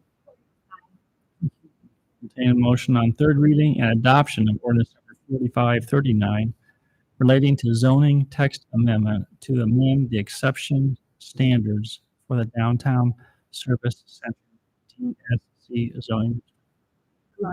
Second. Thank you. Roll call. Aye. Aye. Aye. Aye. Aye. Aye. Thank you. Move on to disposition of communications to council. We have 5 items this evening. First is from Jennifer Hubbs, request for volunteer input in planning process for future animal shelters. Any comments on that? Yeah, I think our intent is to utilize the public and specifically the volunteers the same way we do with a lot of our capital improvements projects. The first step will be for the city staff and management, along with a consultant to help lay out a design of the space design for the building. And we'll share it with the public, get feedback, and then of course we'll bring it back to the city council. Sometimes we will concur, sometimes we won't with feedback, but we'll certainly give you that feedback in case you want to modify it according to the public input you have. So there'll be an opportunity for now with volunteers, any of the users there to get some input. As we did with the swimming pool, and all the park projects. So would the volunteers potentially act as a focus group for sake of discussion if they want to give input on plans as they develop? Meet with them separately, a group of them. A focus group is just a subset Right. of them. Yeah. I didn't know that. Rather than open up to all volunteers, ask for a subset. No, just the animal shelter problem. What is animal shelter volunteer? They're asking. Focus group is usually a smaller group of people, 5 to 10 people. Oh, And you're asking to have a separate meeting just for volunteers. There could be 20 or 30 or. You're saying you would just invite the volunteers to give input during public input opportunities. Or I could have a separate standalone meeting, separate from the public and volunteers. Have 2. Or they can give the input at the same time as we have the open meeting. Well, or leave it up to us. The point is we're going to offer the opportunity for volunteers to get. I would move that we leave it up to staff, but reassure this person that those opportunities for volunteers will be available. They'll be able to see the project before it goes to the council and give you input whether they agree or not with what we're recommending. Is there a second? Second. These input sessions normally very poorly attended. I've been several through the years, and I love the fact that volunteers have such ownership of this. They want to offer input, so it's great. Given the fact that they identified that they have volunteered 7,688 hours to work at the animal shelter, I think they have a lot of vested interest in it. And we really appreciate that. They have really saved a lot of money by their volunteer, and they're passionate about it. So A lot of animals by their volunteers. right.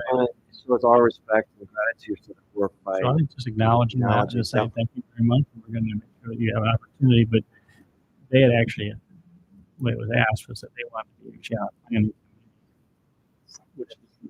which really deviates from how we operate on all our projects. So we'll staff. Those that have motion say aye. Aye. Any opposed? Agreed. You respond to this personally on Whatever you Okay. All right, item number 2 is Commission on the Arts. There's actually 2 items, CODA, FY 2023-24 annual grant final reports, and then spring 24 special project grant final reports for council's information. Do you have any questions on these?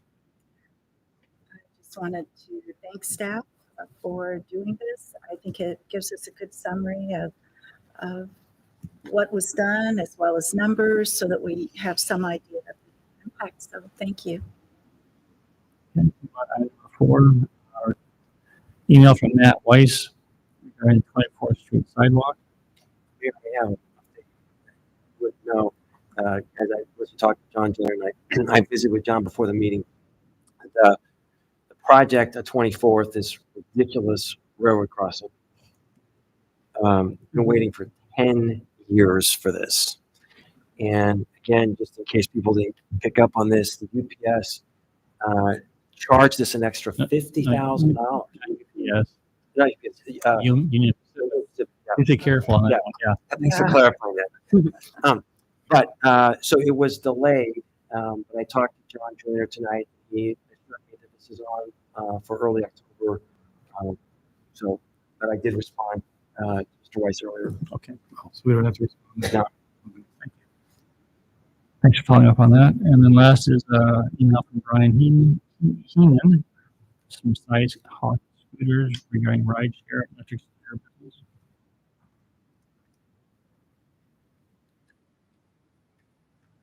It seems to me if we do not have the willingness of Iowa State to continue discussions about scooters and other micromobility devices, that we really shouldn't be responding positively to this talk, because we've had many discussions about the need to act in unison on it.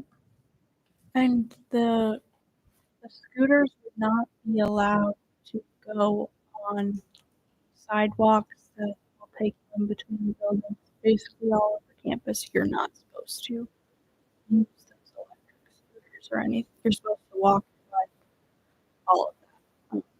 I'm not saying that happens every time, but that's what the rule is. Mm-hmm. I would move that we contact Mr. Heenan and thank him for his interest, but tell him that at this point, Iowa State is not interested, and therefore we aren't moving forward with this request. Is there a second? Second. All right. Those in favor say aye. Aye. Any opposed? Motion carried. All right. Move on to report of governing body. Any reports from Discover Ames since the last council meeting? Yep, we had a meeting last week, and the one thing I wanted to mention is that our Discover Ames community grant is open for applications until October 11th. And that's the cycle for the 2025 grants. Thank you. How about Ames Regional Economic Alliance? No meeting. Story County Emergency Management Agency meets in October, so no report.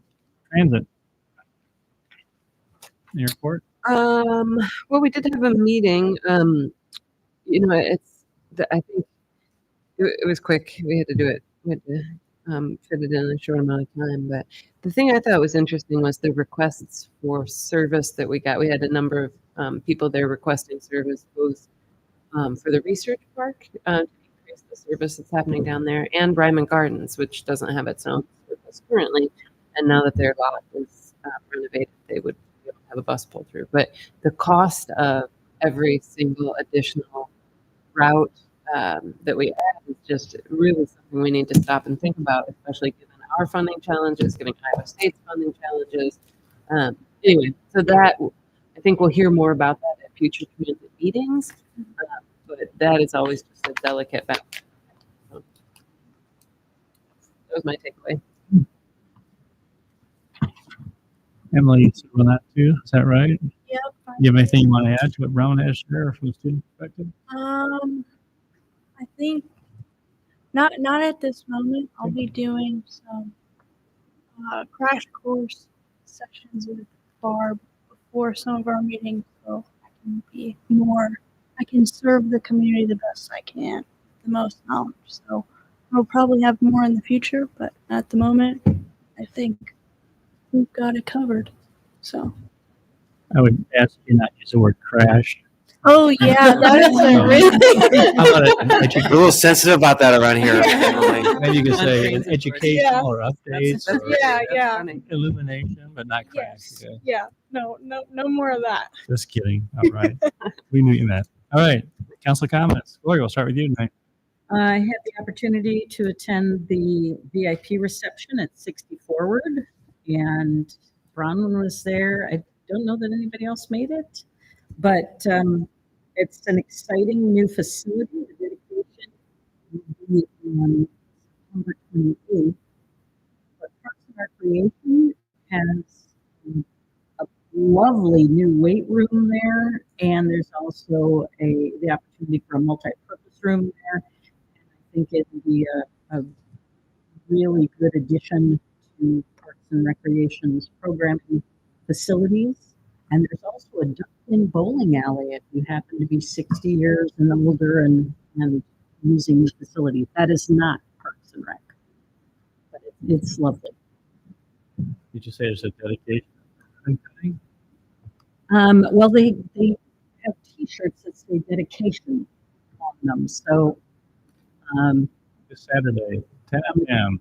28th. I will not be there, unfortunately, because I'll be out of town, but it really is a wonderful facility partnership between the city of Ames and Story County, Heartland, and really. Lots of other organizations. Yeah. A lot of private funding went into it. Yes, the donor rooms, sponsorship of those rooms really shows the commitment of our community to the health of those of us who are over 60. And I think it will be a wonderful facility for years to come. I wanted to give some kudos to Octagon. The Octagon fair on Sunday was great. The weather was a little marginal in the beginning and turned to great. Super cultural event for Ames. There's a lot going on Saturday, so just want to cover this fast. Eco Fair again, 9 to 1 here in our west parking lot area. Susan, if the weather is bad, we need to decide for that. So rain or shine, Eco Fest on Saturday. Okay. And then with the 60-40, as you mentioned, we're really cutting it 10. Habitat for Humanity house dedication is 11:30 for the super project. And it's one opportunity to just walk through. I don't know how many of the houses will be open. All three will be open. Well, I know there's dedicating to 3 of them. All 3 will be open. Yeah, but probably at least one of them be an opportunity for us. We've got a lot vested in this, so encourage the public to come out for that. So that's all on Saturday. I wanted to also move forward with the motion. We've got a plan for staff to bring back a report on how property maintenance code this last year. We made some major changes, and I emailed council to this effect. I would like to move that we ask the staff while they're out anyway to bring us back some photographs. Particularly, I'm interested in yards that were compliant now under the new code that would not have been compliant before the changes were made, just to give us a chance to see sort of a comparison to understand the impact of the new code. We routinely photographs when we make policy decisions on zoning and other important changes because it gives us something tangible to look at and make better decisions. So I would move that we ask staff to bring us back photographs as part of that annual report. For a second. Are you talking just about photographs of lawns, or are you talking about all aspects of the code, like paint and whatever else was covered under that? Well, it's a fair question. And maybe we could expand the scope of this.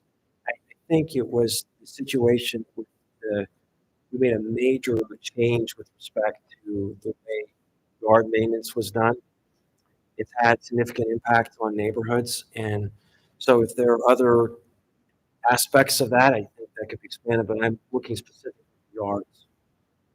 I think it'd be helpful for council. And I guess I'm more interested in knowing the impact on complaints. For instance, neighbors are next to each other, but they're okay with how things look. I'm anxious for us not to be imposing, again, aesthetics, to see what's happening in terms of what are those complaints like at this point based on the new. Well, I think that's a very fair question, Anita. The problem is that we've taken away the ability I don't for think we've had a neighbors. second on this motion. I allowed Gloria's question because it was a little bit of clarification. Is there a second on the motion? We'll have a discussion. I'll second. All right, go ahead. Yeah. So that's my comment. Right.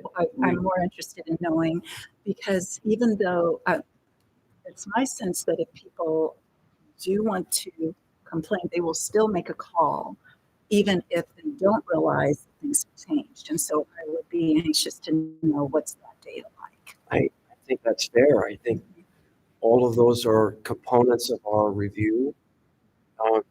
But understand people that now have a neighbor that basically their yard has fallen apart. They don't have the opportunity to complain anymore. I think they can complain. We may not be able to act on that complaint. Am I understanding correctly how the policy works? Well, that's the thing that interests me. How many complaints are we receiving? And of those complaints, how many are we now able to deal with or not able to deal with because of the specifics of the code? I think those are all fair questions. All right, so I think the motion regarding the pictures. Any questions regarding that? Go ahead. Are we going back to the original motion then? Well, yeah, that's. Well, the question is, I'm not sure we have before pictures. Did you want before and after? Yeah. I could go out and do after. I can't tell you we have before pictures.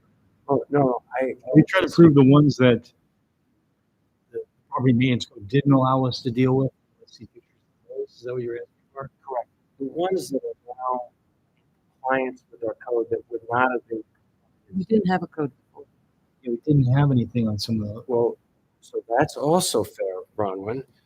Before we didn't have a delineation between weeds and turf grass. What you said is true. Now we have this delineation. There was no property maintenance code for owner-occupied properties.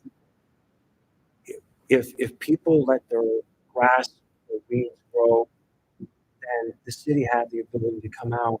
No, they didn't. No, we didn't really. Not unless they were noxious. Yeah, and they still have that ability. That ability hasn't gone. No.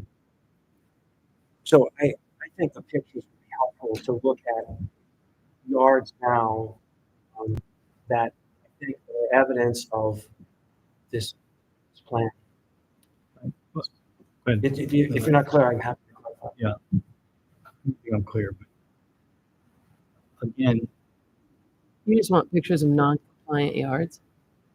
You want that property to have been the subject of a. that would be great. So if somebody said, don't you want to see where we get complaints and we're not able to resolve because of the code or the lack of specificity of the code, we're not able to resolve the issues to the complainants. I think that's Is that right. what you're Lack of looking for? specificity and also the Well- challenge we have with. Yes. I don't want to speak for your motion. This is confusing.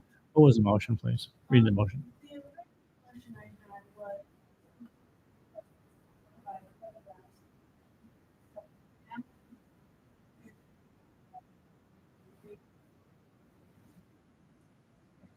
That's fixed. But you don't want to know if you want it fixed. You That want those I would. That is my motion too. It's after they're cited, improvements are made. Let's see what happened. How it. That was what I understood. That's what the motion That's was. the heart of it, Mayor. Do you have any other suggestions on how I can reward this? I'm just trying. I was trying to understand what you're trying to accomplish. If you want to see, I think to some other point is, are you trying to also identify people who have had complaints lodged, but what they still look like because Yeah, help. What are the tools? The property maintenance code does not speak to those particular issues. That would be a different motion. That makes sense. In other words, I don't like ABC in this thing, in this yard, but if the code is silent on it, then you take a picture and say, well, we can't do anything. Here's what it looks like. That would illustrate. Yeah, let's just, the I limit. think Is that what you're effort looking- to be clear, I've made it unclear. So I will withdraw my motion. Okay. And maybe this will be helpful, and maybe less contentious. We just leave it broadly open that I would ask that that staff take photographs that would help us in our reassessment of the property maintenance code. And Okay. I'll leave it at that. I think that that's just more freedom to the staff to as they put this report together. Is there a second? Motion died for a second. Well, and I'll just say my Can- final. Can we just know, I think the council directors will come back after, and I don't know when the year is I up. trust you remember? staff to come back with Come a back. report that they believe will We be will helpful. come back and we'll talk about the pros and cons of property maintenance code, right? My fear, council, is that we'll discuss this in some kind of abstract way. This property maintenance code has had very detrimental impacts on neighborhoods that we proclaim to care about. And I would. The code has had detrimental. The code Being has able had to enforce or lack. property maintenance. I absolutely believe that's the case. And so I would encourage council to get out right around town, take their own pictures and look at the yards that have been impacted, the neighborhoods that have been, I think, adversely impacted by our actions. That's all. But we didn't have a property maintenance code before at all. Well, I think there's. So how could it have been negatively impacted? Yeah, I think, well, I believe that there are many yards now. I don't know who you drive, ride your bike, but in Ames, I think there are many Oh, it's in Ames neighborhoods that I drive and I ride my bike. very adversely impacted by, in essence, giving a license to basically flipping off the neighbors and letting your yards just fall apart. I don't know how that. They could do that before. Pardon me? They could do that before. Well, I'm happy to bring my recommendation was simply to make 12-inch mandatory maximum, and which we have for turf grass. And so, That was a good compromise, and I feel like you're beating a dead horse. well, tell that to the neighbors who have to live with this. Okay. All right. So can I just say that I think you that can- the report that we get, there will be photos included because I do know of a few people who have contacted me and they've said we've sent the photos to inspections and inspections has been out. So I assume that there will be photos of the various situations that inspections has encountered that will help to illustrate what they're finding. Well, that was the whole thrust of the motion, was to give us actual photographs to help us make this great. Anything else? No, that's it. Thanks. Rachel? Nothing from I was at Iowa League of Cities last week, which was a really great program. I think went to a session on the unhoused and opportunities there for us to be thinking about our populations here, how not to get yelled at, which was more about in our current political situation, how to help staff as well as councils think about what is their plan in case things go left at meetings. Great leadership luncheon, the Riverwalk. I really enjoyed how the city has paid attention to history as they have created their park system. So anyway, it was great. Where was it? It was helpful. Sioux City. It's in Sioux City this year. So yeah. Next year's going to be in the Des Moines area. So, well worth it. Thank you. Val? I was thinking about some of the claims that the individual said at public forum about cities being liable once they've been put on notice for any sort of violence that would happen.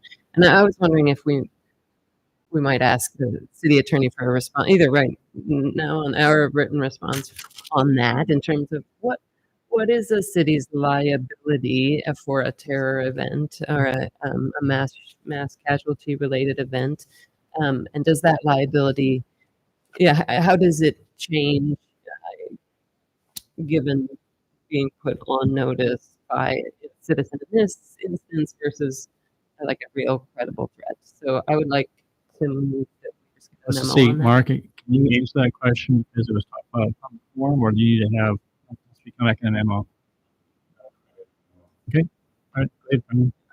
I'd like to ask for a memo on the topic of city liability in mass casualty or terrorist events.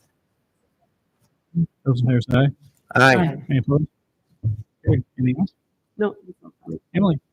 All right, just a few things. So, our joint meeting is in about 2 months. So November 20th at 5 p.m. is that date. If there's anything specific that you've been thinking about or maybe in the next couple of weeks that you've thought about that you might want to talk about with student government, please let me know and I'll get that in our agenda. And you guys will see the agenda, I think, probably well before the meeting. In the next 2 weeks on October 11th, we will be having representatives, student government representatives from all of the Big 12 universities coming to Ames. There's going to be a dinner.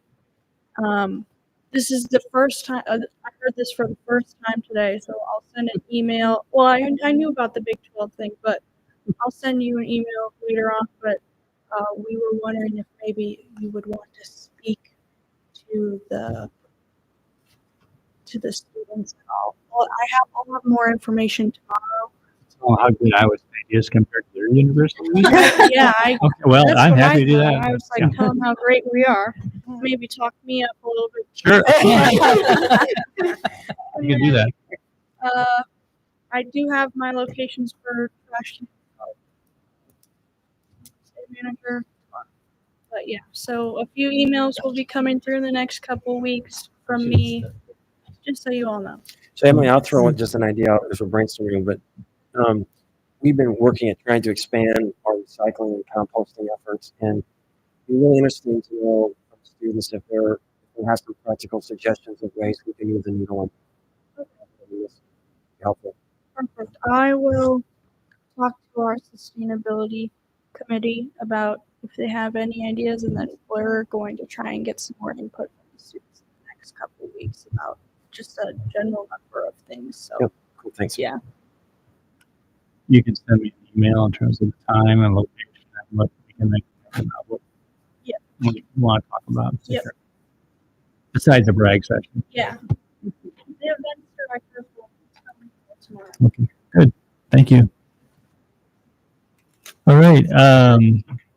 Before council meeting went down and was really encouraged by a number of vendors that were, or organizations, they weren't vendors, at the mental health expo downstairs in the gymnasium. Ramp up in terms of attendance. And there's ebb and flow. There's one group that apparently went out of business, but then there's another one that's starting up on Main Street. So we're need providers. That's very encouraging. And to echo, Anita and I were up in Sioux City for the Iowa League of Cities. And, I was really quite impressed with what they have done up there, and it was just interesting. And I'll just put it in this one that both Sioux City and Mason City are building or have built mountain bike trails that are being highly used. It's a really growing sport. And then there's tracks that are developed, and some of them have some concrete that can also be used by skateboarders. I don't know if inline skaters can as well too, but it's not just putting dirt. It's actually they use clay and really compact it down. But the city manager from Mason City was become a good friend. Can be kind of unexcitable at times, and but boy, he was really pumped about what was going on, how it was going, and so anyway, it's just ideas like that you can gain from going there and seeing what's going on. Anyway, it was a good time and a long way to go, but had over 400 people that attended. Very well attended. With that, entertain a motion to adjourn. Move we adjourn. Those in favor say aye. Aye. We adjourn. Oh.